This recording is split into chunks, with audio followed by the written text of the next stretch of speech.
가장 안전해야 할 집에서 잔혹한 살인 사건이 발생합니다. 비용덩이 속 발견된 건 16살 고등학생 로리. 그녀의 반쯤 잘린 목에는 밧줄이 감겨 있었습니다. 단 8일, 그 짧은 만남이 불러온 최악의 스토킹 살인 사건. 대체 그날 로리에게는 무슨 일이 벌어진 걸까요? 안녕하세요. 토요 미스테리를 진행하는 디바달리아입니다. 1991년 12월 20일 이른 아침, 미국 펜실베니아에 거주하는 중년 여성 헤이즐 쇼는 외출 준비로 분주합니다. 잠시 그녀에 대해서 설명하면 헤이즐은 이혼 후 16살 난 딸 로리 쇼를 혼자 키우고 있었습니다. 그녀는 혼자인 딸이 외로움을 느끼지 않도록 정말 최선을 다했어요.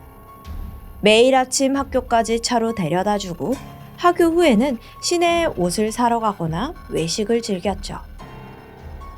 하지만 최근 학교에서 딸이 심한 괴롭힘을 당하면서 엄마 헤이즐의 걱정이 이만저만이 아니었습니다. 설상가상으로 전날인 19일 저녁, 돌연 학교 상담교사로부터 전화가 걸려옵니다. 안녕하세요, 어머니. 로리가 학교에서 남자애랑 문제가 좀 생겼어요. 제 선에서는 해결이 좀 안 되네요. 내일 아침 7시까지 교장실로 와주실 수 있을까요? 헤이즐은 먼저 딸에게 무슨 일인지 물었습니다. 그런데 로리는 영문을 모르겠다는 표정이에요. 학교에서 아무 잘못도 하지 않았다는 건데요. 엄마 헤이즐은 뭔가 착오가 생겼다고 판단했고 해결을 위해 그날 아침 학교로 출발합니다. 그리고 로리는 엄마가 출발한 후에 스쿨버스를 탈 예정이었죠. 잠시 후 학교에 도착한 헤이즐은 곧장 교장실로 찾아갑니다. 그런데 예상치 못한 상황이 발생했어요. 알고 보니까 상담 자체가 없었던 겁니다. 헤이즐은 이상함에 즉각 집으로 돌아갔습니다. 집에는 거실불이 환하게 켜져 있었지만 이상할 정도로 적막이 감돌았어요. 불길한 마음에 딸의 방문을 열자 충격적인 광경이 펼쳐집니다.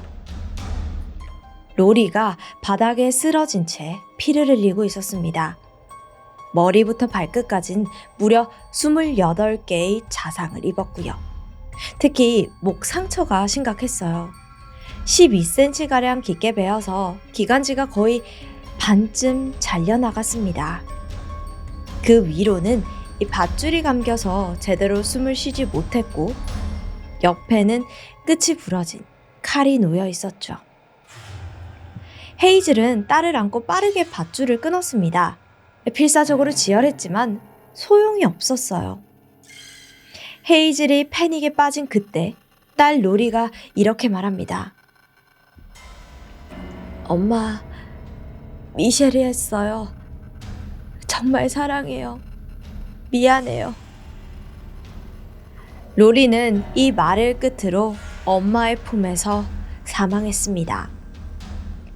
로리가 죽기 전에 지목한 범인. 헤이즐은 그게 누군지 단번에 알았습니다. 바로 19살 리사 미셸 램버트였어요. 최근 딸을 지독하게 괴롭히던 스토커입니다. 대체 이들 사이에는 무슨 일이 있었던 걸까요? 이 비극은 5개월 전에 시작됩니다. 1991년 7월, 로리는 공원에서 우연히 한 남자를 만납니다. 바로 20살의 로렌스 윤킨이에요. 그는 고등학교를 자퇴하고 근처 목재장에서 일을 했습니다. 로렌스는 첫 만남부터 로리에게 적극적으로 다가왔어요. 외모가 마음에 든다면서 호감을 표시했고 연락처도 줬죠. 이 두 사람은 금세 연인 관계로 발전하지만 불과 8일 만에 헤어집니다. 바로 이 전 여자친구가 임신 소식을 알렸기 때문인데요. 곧바로 로렌스는 전 여친과 재결합을 합니다. 그게 바로 미셸이었습니다. 여기서 잠깐 그녀에 대해서 좀 알아보겠습니다.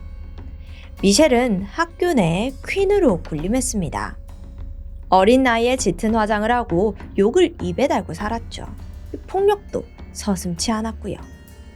또한 사람들을 다루는데 탁월했습니다. 그녀는 주로 혼자 학교에 있는 애들을 노렸어요. 친근하게 다가가서 자신의 편으로 끌어들였고 절대 복종하도록 만들었죠. 그녀는 지배욕과 소유욕이 지나치게 강했습니다. 그런 미셸이 남자친구인 로렌스에게 얼마나 집착했을지 불보듯 뻔했죠. 임신을 하자 호르몬의 영향으로 불같은 성질을 더 주체하지 못합니다. 미셸에게 로리는 스트레스를 풀기 딱 좋은 상대였어요. 만만한 성격에 로렌스와 잠깐 연애를 했다는 좋은 빌미도 있죠. 게다가 호르몬이 밑에서 자라서 보호해줄 남자 어른도 없습니다. 단 8일, 그 짧았던 연애의 대가는 혹독했습니다. 미셸은 로리에게 광적으로 집착했어요. 어딜 가든 따라다니면서 욕하고 괴롭혔죠. 심지어 자신의 절친 타비타 벅까지 끌어들입니다. 이 타비타는 미셸에게 기이할 정도로 충성했습니다. 평생 왕따로 살아서 그런 걸까요? 타비타에게 미셸은 하나뿐인 친구였습니다. 그녀는 미셸의 말은 뭐든 옳다고 믿었어요. 만약 그녀의 심기를 건드리는 사람이 있다면 대신 나서서 폭행할 정도였죠. 로리를 괴롭히라는 미셸의 명령을 들은 타비타는 적극적으로 행동에 나섰습니다. 그녀는 로리의 집 주소와 전화번호는 물론 알바 장소와 엄마 헤이즐이 자리를 비우는 타이밍까지 완벽하게 알아냈습니다. 한 번은 이 타비타가 쇼핑몰에서 우연히 로리를 마주친 일이 있었습니다. 그때 타비타는 한 걸음에 달려가서 로리를 미친 듯이 발로 밟았어요. 차를 타고 가다가도 그녀를 발견하면 주저없이 뛰어내려서 폭행을 저질렀고요. 심지어는 로리의 목을 잘라서 미셸에게 바치겠다는 소름 끼치는 말도 했습니다. 미셸과 타비타 두 사람의 폭행은 시간과 장소를 가리지 않았습니다. 엄마 헤이즐이 아는 건 시간 문제였죠. 로리는 시내 옷가게에서 일을 했는데요. 밤 늦게 끝나다 보니까 엄마가 그녀를 데리러 간 적이 있었습니다. 주차장에 차를 세우고 잠시 기다리는데 로리가 허겁지겁 막 뛰어오는 거예요. 딸은 엄마를 보고 오열하면서 도움을 요청합니다. 엄마, 나 미셸한테 끌려갔었어. 퇴근하는데 뒤에서 막 나를 잡더니 나 가까스로 도망쳤는데 나 너무 무서워. 헤이즐은 깜짝 놀라서 즉각 경찰에 신고를 했습니다.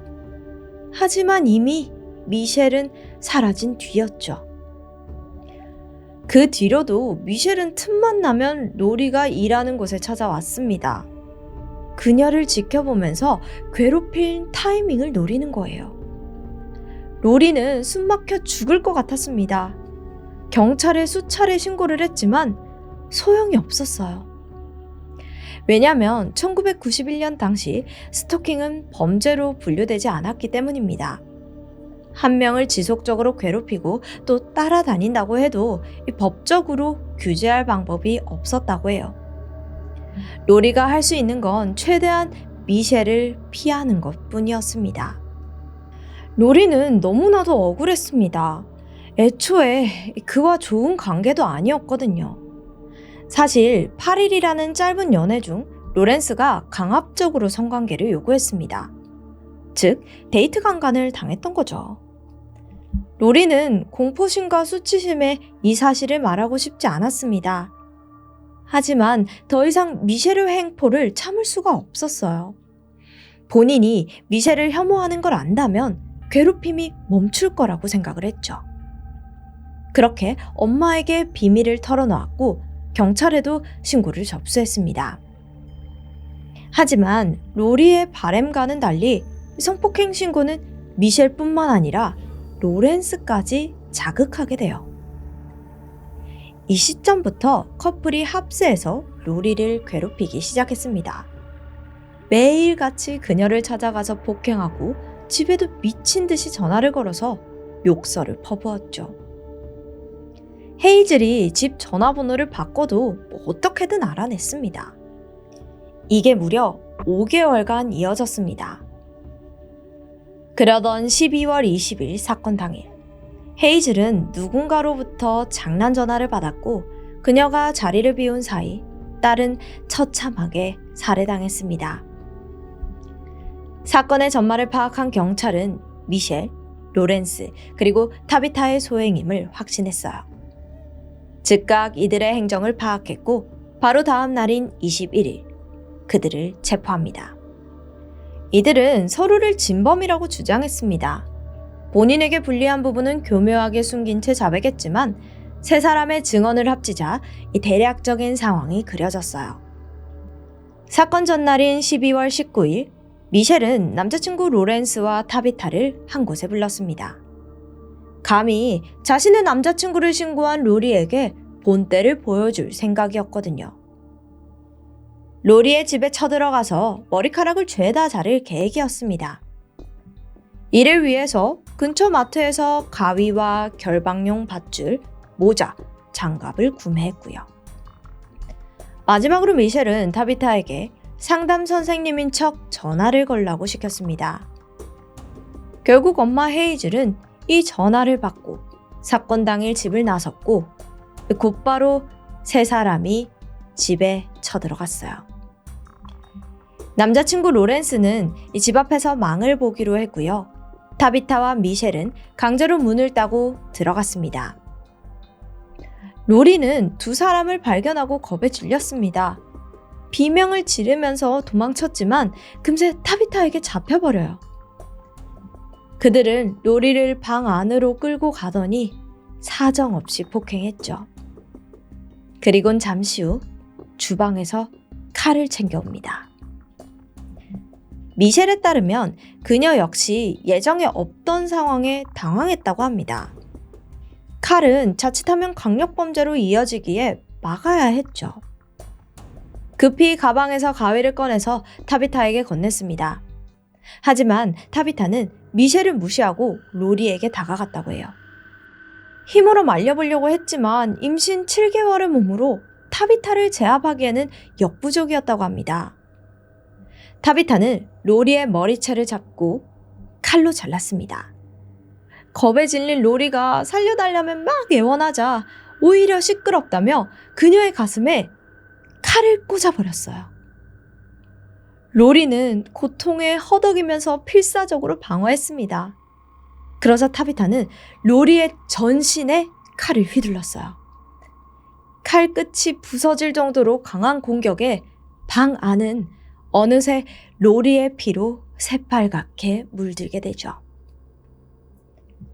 미셸은 다리에 힘이 풀려서 풀썩 주저앉았습니다. 기어서 밖으로 나가려던 그때 뒤에서 로리의 애원하는 소리가 들렸어요. 나만 두고 가지 마. 살려줘. 이 말에 미셸은 타비타를 밀치고 필사적으로 로리를 잡고 현관으로 갔다고 합니다. 하지만 타비타에게 잡혔고 결국 로리를 버린 채 혼자서 뛰쳐나왔다고 해요. 미셸은 밖에서 망을 보고 있던 남자친구에게 상황을 전했습니다. 로렌스가 급하게 집 안으로 들어왔어요.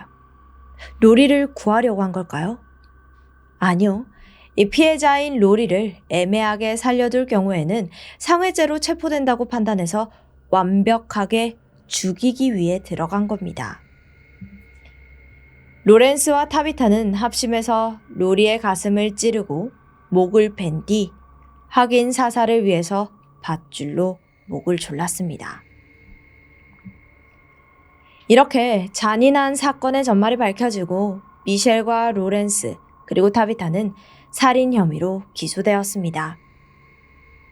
미셸과 타비타는 끝까지 무죄를 주장했습니다. 반면 로렌스는 죄를 인정했어요. 그 결과 이들의 형량은 크게 달라졌습니다. 재판부는 직접적으로 살인을 저지른 건 타비타지만 범행 동기를 제공하고 사전에 계획한 건 미셸이라고 판단했습니다. 또한 타비타가 갑자기 명령을 따르지 않았고 독단적으로 살인을 저질렀다는 미셸의 말에는 신빙성이 없다고 판단했죠. 앞서 말씀드렸지만 타비타는 평소 맹목적일 정도로 미셸의 명령에 복종했었잖아요. 그런 그녀가 사건 당일 미셸을 거역하고 칼을 들었다? 이건 말이 되지가 않아요. 심지어 이 힘으로 미셸을 뿌리쳤다는 건 더욱 이상하고요. 재판부는 미셸이 타비타에게 지시해서 살인을 저질렀고 모든 죄를 뒤집어 씌웠다고 판단했습니다. 결국 미셸은 1급 살인 혐의로 종신형을 선고받았습니다. 미셸의 말에 따라 로리를 지독하게 괴롭히고 끝내 살인까지 저지른 타비타. 그녀는 무죄를 주장했지만 재킷 주머니 속에서 부러진 칼날이 발견되면서 빠져나가지 못했어요. 결국 미셸과 마찬가지로 종신형을 선고받았죠. 마지막으로 남자친구 로렌스는 모든 죄를 인정함에 따라 징역 20년형을 선고받았습니다. 다른 두 사람에 비해서는 현저히 낮은 형벌입니다. 그리고 시간이 지나 사건 발생 13년 만인 2004년, 로렌스는 가석방되었습니다. 뒤이어 타비타 역시 2019년 12월 가석방으로 풀려났습니다. 주범 미셸만이 복역 중인 것으로 알려져 있죠. 이들은 16살 여고생을 5개월간 지독하게 괴롭히고 끝내 살인까지 저질렀습니다. 심지어 로리의 사망 소식이 신문에 게재되자 이걸 조롱하면서 노래를 불렀다고 해요. 이 죄책감은커녕 인간성조차 찾아볼 수 없는 이들에게 정말 가석방을 내리는 게 맞았을까요? 교도소의 결정에 아쉬움이 남습니다. 한편 자신의 품 안에서 아이를 떠나보내야 했던 엄마 헤이즐. 그녀는 언론과 끊임없이 인터뷰를 하면서 딸의 억울함을 세상에 알렸습니다. 그리고 수년간 스토킹 방지법을 만들기 위해서 사력을 다했어요. 그 결과 스토킹을 범죄로 규정하는 데 성공했습니다. 경찰 체포도 힘들었던 과거와는 달리 이 사건을 통해 스토킹 신고 시 최소 1년에서 최대 5년까지 징역이 가능해졌어요. 로리의 죽음은 한 가정의 비극으로 끝나지 않았습니다. 학교 폭력과 스토킹 범죄의 위험성을 단적으로 보여주면서 이 사회의 변화를 이끌었습니다. 지금까지 디바달리아였습니다.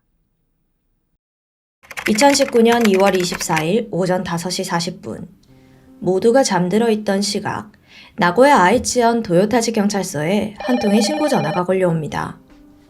지인들이 살인을 저지른 것 같다는 다소 섬뜩한 내용이었죠. 신고자는 그들의 이름을 당시 36살의 몬다 노리코와 34살의 이시카와 카즈요라고 밝혔고 이 두 사람이 함께 동거하고 있다는 사실을 알려주었습니다. 경찰은 곧장 그들의 집으로 향했죠. 그리곤 신고 내용에 대해서 추궁했습니다. 그러자 두 사람은 너무나도 순순히 자신들의 범행을 인정하는데요. 2월 초에 함께 살고 있던 동료인 31살의 이누카이 사치코를 살해한 후 그 시신을 산속 터널 부근에 유기했다는 겁니다. 경찰은 이들이 주장하는 시신 유기 장소를 향했고 그곳에서 부패된 이누카이의 시신을 발견할 수 있었죠. 시신의 상태는 말 그대로 참혹 그 자체였습니다. 몬다는 이누카이의 시신을 낭떠러지 아래로 던졌다고 했는데 그래서인지 시신은 엎드린 모습으로 발견이 되었습니다. 이때가 겨울이었어요. 그런데도 부패가 상당히 진행된 상태였죠. 부검 결과 이누카이의 시신에는 심각한 폭행의 흔적이 다수 발견되었어요. 왼쪽 두부 피하에 오른쪽 한마디 크기의 출혈이 발생한 상태였고 뇌는 염증으로 인해서 크게 부풀어 있었죠. 그리고 얼굴 곳곳에는 피하 출혈의 흔적이, 경부에는 압박흔과 표피박리의 흔적이 남아 있었습니다. 그리고 온몸은 멍투성이었고요. 상당히 강한 외력으로 인한 상처가 온몸에서 발견된 건데요. 직접적인 사인은 머리에 가해진 강한 외력으로 인한 외상성 뇌손상인 것으로 확인이 되었습니다. 그런데 몬다와 이시카와는 살인의 고의는 없었다고 주장합니다. 몬다는 그녀를 폭행한 건 맞지만 죽이려고 한 것은 아니었다는 거죠. 그리고 폭행 도중에 그녀가 의식을 잃고 사망한 것뿐이라는 좀 어이없는 말을 남겼습니다. 폭행 정도에 대해서는 이누카이를 발로 밟거나 때리거나 위에 올라타서 주먹으로 배를 때렸다고 담담히 고백했고요. 그럼 그들은 어떤 사이인 걸까요? 세 사람은 같은 곳에서 일하며 같이 사는 표면적으로는 사이가 굉장히 좋은 동료의 모습이었어요. 그런데 이 세 사람을 자주 본 사람들의 말에 의하면 이들 사이에는 묘한 주종관계가 형성되어 있었다고 해요. 자, 먼저 사망한 이누카이를 제외하고 몬다와 이시카와의 인연부터 알아보겠습니다. 사건 발생일로부터 약 10년 전쯤에 이들의 관계는 시작이 되었는데요. 어느 날 몬다는 우연히 길을 걷다가 한 호스트에게 자기 클럽에 오라고 권유를 받았습니다. 이를 계기로 호스트 클럽에 깊게 빠지고 말아요. 호스트는 몬다가 클럽에 올 때마다 그녀의 이름을 부르면서 막 환영해줬고 몬다는 이에 특권의식을 느끼면서 점점 많은 시간과 돈을 쓰게 됩니다. 많을 때는 일주일에 4번이나 갔다고 해요. 이런 생활을 계속하니까 당연히 모아둔 돈을 금세 다 써버렸죠. 하지만 호스트와의 만남을 포기할 수 없었던 몬다는 이런 고민을 호스트에게 털어놓게 되었고 그는 몬다에게 다른 풍속점에서 일을 해보는 게 어떠냐고 권유를 했습니다. 호스티스 일을 해보라는 거죠. 이쪽 일을 하면 돈을 많이 벌 수 있고 돈을 많이 벌면 나와 많은 시간을 보낼 수 있다라는 호스트의 말에 바로 넘어간 몬다는 정말로 풍속점에서 일을 하기 시작했습니다. 그리고 그곳에서 이시카와를 만나게 돼요. 이시카와 역시 호스트클럽에 자주 드나드는 사람이었고 이 공통점으로 두 사람은 빠르게 가까워졌습니다. 함께 아이천 호스트클럽을 휩쓸고 다녔죠. 이 업계의 사람들은 두 사람을 모르는 이는 없다시피 했고 그들은 호스트클럽계의 큰손이라고 불리면서 업계 유명인사가 되었습니다. 물론 좋은 의미의 유명인사는 아니었어요. 특히 몬다는 자신이 지명한 호스트가 다른 손님을 받는 것을 극도로 싫어했기 때문에 문제를 자주 일으키는 소위 말하면 진상 손님으로 유명했습니다. 그런데 이 두 사람 단순한 친구 관계로는 보이지 않았다고 해요. 한 호스트에 따르면 이 몬다는 이시카와에게 복종하는 하인과 같은 존재고 이시카와는 몬다를 애완동물처럼 부려먹었다는데요. 이시카와는 폭력적인 성향이 강했고 실제로 그녀가 몬다에게 폭행하는 모습이 자주 포착되기도 했죠. 그렇게 몬다는 그녀의 말이라면 무조건적으로 복종하는 느낌이었다고 합니다. 그런데 이시카와는 몬다뿐만 아니라 자신보다 약한 존재는 자신의 집에 하에 놓고 싶어하는 성향이 강한 사람이었습니다. 그래서 당시 그녀는 장애연금을 갈취하기 위해서 지적장애를 가진 동료 한 명을 자신의 집에 데리고 살고 있었어요. 그리고 이 일에 몬다가 함께 가담을 하고 있었다고 하고요. 그런데 2018년 9월 이 동료가 도주를 하면서 두 사람은 돈줄을 놓치게 됩니다. 그렇게 새로운 돈줄을 찾으려고 혈안이 되어 있었던 두 사람 앞에 이누카이가 나타난 거죠. 이 두 사람이 일하던 풍속점에 그녀가 신입으로 들어온 겁니다. 근데 마침 이누카이 역시 지적장애를 앓고 있었고 장애연금도 받고 있었던 거예요. 옳거니 이 두 사람에게는 완전 좋은 먹잇감이었죠. 이누카이는 평생 연금으로만 생활해 오다가 함께 살던 남자친구와 헤어지고 집을 나오게 되면서 풍속점에서 일을 하게 되었다고 합니다. 이 사실을 알게 된 이시카와는 자신의 집에서 함께 살자고 제안을 했고 이누카이는 기뻐하면서 그녀의 집에 들어가게 되었죠. 당시 몬다는 함께 살고 있진 않았지만 자주 그 집에 놀러 갔고 이 세 사람은 함께 호스트 클럽을 다니면서 한동안은 잘 지냈는 듯 보였어요. 하지만 이들 사이에 금이 가기 시작합니다. 이누카이가 사망하기 약 한 달 전쯤 2019년 1월 15일부터였는데요. 이쯤 몬다 역시 이시카와의 집에 들어가게 되면서 세 사람이 함께 살게 돼요. 그리고 단골 호스트 클럽에 갔던 어느 날 이 몬다와 이누카이의 호스트 지명이 겹치고 만 겁니다.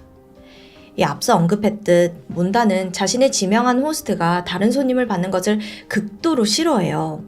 그래서 그녀는 이누카이에게 너 지명 변경해! 라면서 화를 냈고 이시카와 역시 이누카이에게 그래 너가 바꿔 라면서 양보할 것을 강요했습니다. 하지만 이누카이는 양보할 생각이 전혀 없었고 그렇게 싸움이 시작되었죠. 몬다는 이누카이에게 잘 지내보려고 하는데 왜 이렇게 건방지게 행동하냐? 라면서 화를 냈고 이누카이가 이렇게 대답을 합니다. 잘 지내보자고 부탁한 적 없는데요? 그녀도 순순히 물러서진 않았어요. 이러한 이누카이의 모습이 건방지다고 생각한 두 사람은 그녀를 폭행했습니다. 그리고 이날부터 이 폭행은 멈추지 않고 계속되었죠. 며칠 후 몬다와 이시카와 이 두 사람만 호스트 클럽에 찾아오자 한 호스트가 이누카이 씨가 안 보이네요? 라면서 물었습니다. 이에 두 사람은 풍속점에서 돈을 너무 못 벌어와서 우리한테 맞았어 라면서 태연하게 대답을 했고 폭력을 숨기기는커녕 오히려 호스트들에게 자랑스럽게 말을 하고 다녔습니다. 폭력으로 사람들을 집에 하해놓고 싶어하는 이시카와 그리고 그녀에게 절대 복종하면서 살아오던 몬다. 이 사이에 이누카이가 들어오면서 그녀가 새로운 타깃이 된 것은 아닐까요? 2019년 1월 말 두 사람은 이누카이의 손발을 철사로 묶고 움직이지 못하게 한 후 베란다로 내쫓았습니다. 그리고 번갈아 가면서 이누카이가 허튼 짓을 하진 않는지 감시했어요. 특히 이시카와는 자신이 외출할 때면 몬다에게 지시를 합니다. 그녀에게 이변이 일어나지 않도록요. 아마 이누카이가 사망을 하면 연금이 끊길 것을 우려한 것으로 보이는데요.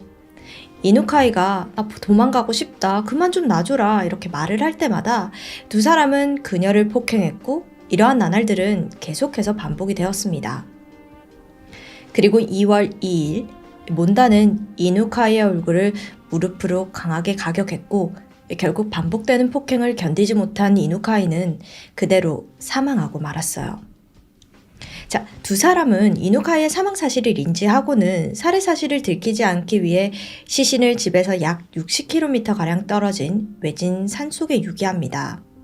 그리고 2월 15일에 입금된 이누카이의 장애연금 13만 엔을 전부 인출해서 아무렇지 않게 사용을 했죠.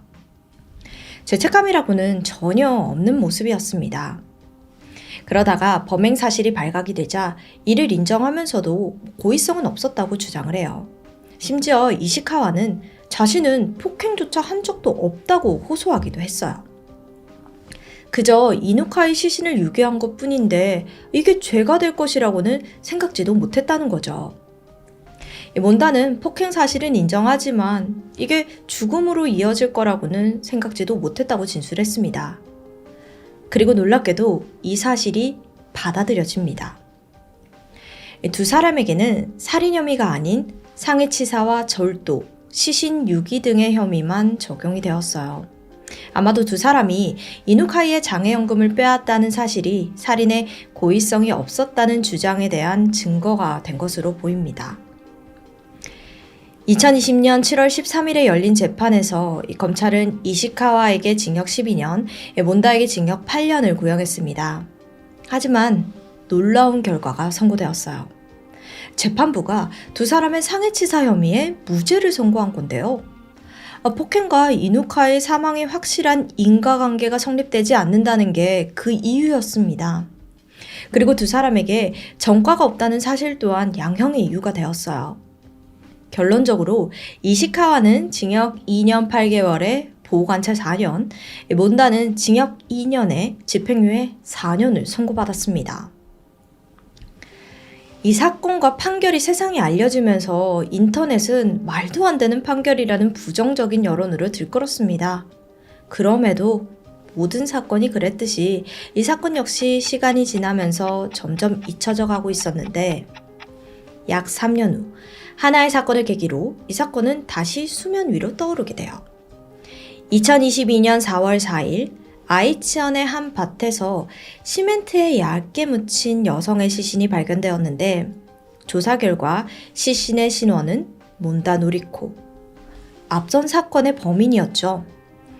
3년 전에 살인을 저지르고 집행유예를 선고받은 범인이 3년 후에는 다른 사건의 피해자로 발견된 겁니다. 이 사건은 금세 세간의 화제를 불러일으켰죠. 몬다 살인 사건의 범인은 37살의 여성 아마이케 유카리와 54살의 남성 야마시타 카츠미. 그런데 이들은 이 몬다 살해 혐의로 체포된 것은 아니었습니다. 두 사람에게 적용된 혐의는 A씨라는 여성에 대한 납치, 강금 및 강간 혐의였어요. 이 사건에 대해서 조사를 받던 중 아마이케가 그런데 사실 저희 어떤 여자 죽이고 밭에 묻어버렸어요 라며 입을 연 것이었습니다.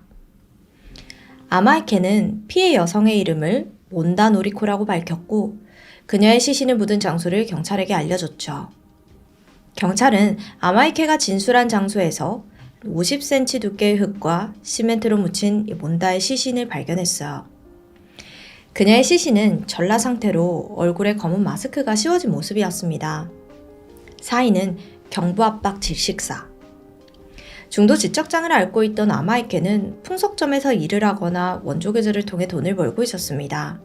일정한 거주지도 없이 원조교제 상대들의 집을 전전하면서 지냈어요. 그녀에게는 한 건의 전과 기록도 있는데 2010년에 우연히 만난 중년 남성이 자신의 몸을 만졌다는 이유로 그에게 칼을 던져 상해를 입힌 혐의였습니다.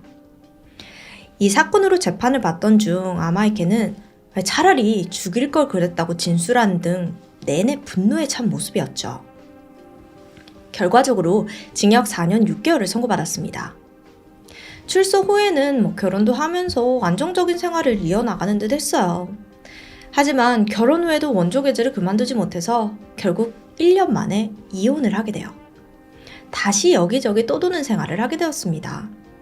이러한 상황 속에서 만난 사람이 야마시타 카츠미였습니다. 2022년 1월 나고야에서 원조교제를 통해 처음 만나게 된 두 사람은 마음이 잘 맞았는지 함께 생활을 하게 돼요. 야마시타 역시 집 없이 차에서 생활을 하면서 떠도는 사람이었고요. 아마이케는 그의 차에서 생활을 하면서 원조교제를 통해서 돈을 벌어왔죠. 자, 여기서 피해자 A씨는 아마이케의 원조교제 동료이자 야마시타를 고객으로 받고 있던 인물이었습니다. 그랬던 A씨가 두 사람의 범행 타깃이 되었던 이유는 다름 아닌 몬다 때문이었어요. 몬다와 이들은 도대체 어떤 관계였을까요? 이누카이 사건 이후 본가로 돌아가서 고령의 아버지와 함께 있었던 몬다는 우연히 아마이케와 알게 됩니다.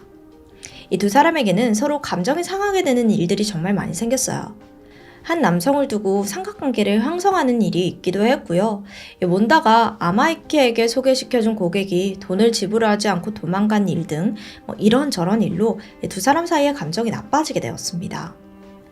아마이케는 고객에게 받지 못한 돈과 여러 가지 이유로 몬다에게 하나로 약 67만 원의 현금을 요구했어요. 이건 정신적인 피해 보상금의 명목이었다고 합니다. 하지만 당시 몬다는 그만큼의 현금을 가지고 있지 않았습니다. 몬다는 나름대로 여기저기서 돈을 빌려보려고 노력을 했지만 이게 뜻처럼 되진 않았고 시간이 지나도 돈을 주지 않은 이 몬다를 향한 아마이케의 분노는 막 커져만 갔어요. 아마이케는 몬다에 대한 정보를 수집해서 그녀를 협박하고자 했던 건지 어느 날 A씨를 불러 차에 감금한 후 몬다에 대해 알고 있는 사실을 전부 말하라고 협박을 합니다. 하지만 몬다와는 일면식도 없던 A씨는 난 아무것도 모른다고 대답을 했지만 아마이케는 A씨가 알면서 거짓말을 한다고 생각을 하고 폭행하기 시작해요. 머리카락 쥐어뜯고 칼을 목에 대면서 죽여버릴 거라고 협박하기도 했죠.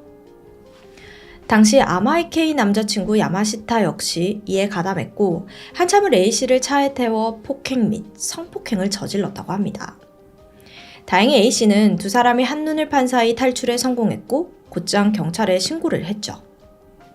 그렇게 4월 3일 경찰은 추적 끝에 아마이케와 야마시타를 체포하게 됩니다. 그리고 A씨 사건에 대한 조사 중에 아마이케가 몬다 살해 사실에 대해서 털어놓았던 겁니다. 아마이케는 몬다를 살해하게 된 경위에 대해서 다음과 같이 진술을 했어요. 3월 12일, 몬다가 계속해서 돈을 주지 않자 화가 난 아마이케는 몬다의 집을 찾아갔죠. 하지만 그녀는 돈이 없다고 대답을 했고, 아마이케는 그러면 나랑 같이 돈 빌리러 다니자 하면서 몬다를 차에 태웁니다. 그리고 그녀는 A씨가 당했던 것처럼 차 안에서 아마이케와 야마시타에게 계속해서 폭행을 당했어요. 무려 3일이나 지속되었는데 몬다는 이 상황을 벗어나기 위해 노력을 했지만 소액 대출조차 나오지 않는 상황이었습니다. 이 두 사람은 몬다를 데리고 있어도 돈은 나오지 않는다는 사실을 깨달았고, 이대로 그녀를 놓아주면 경찰에 신고할 것 같으니 죽이자는 것이었죠. 왜냐하면 이미 앞전에 A씨를 놓쳐서 경찰의 추적을 받고 있던 상황이었어요. 그래서 이들은 또 다른 위험 요소를 만들기는 싫었습니다. 3월 15일, 이 두 사람은 몬다에게 이게 마지막 식사라면서 연어 오니기리를 주었고, 이후 그녀의 얼굴에 비닐봉지를 씌우고 테이프를 감아 그대로 죽기를 기다렸습니다. 그러나 몬다가 시간이 지나도 죽질 않자 결국 야마시타는 전기코드로 그녀의 목을 졸라 살해했습니다. 이후 밭에 몬다의 시신을 대충 묻고 살인에 사용한 전기코드와 그녀의 옷은 증거인멸을 위해서 바다에 던져버렸어요. 2024년 2월 29일, 아마이케에 대한 재판이 열렸습니다. 아마이케는 몬다 살인 혐의와 A씨의 납치, 감금, 폭행 등의 혐의를 모두 인정했습니다. 하지만 몬다 살인에 대해서는 고의성은 없었다고 주장을 했죠. 자신은 몬다가 돈만 주면 나는 용서해줄 생각이었는데 야마시타가 먼저 죽이자는 이야기를 꺼내서 말리지 못했을 뿐이라는 겁니다. 검찰은 그녀에게 징역 18년형을 구형했고 변호 측은 징역 4년이 타당하다고 주장을 했어요. 재판부는 검찰의 손을 들어 아마이케에게 징역 16년을 선고했으나 그녀는 곧바로 항소하여 항소심은 아직까지도 진행 중이라고 하죠.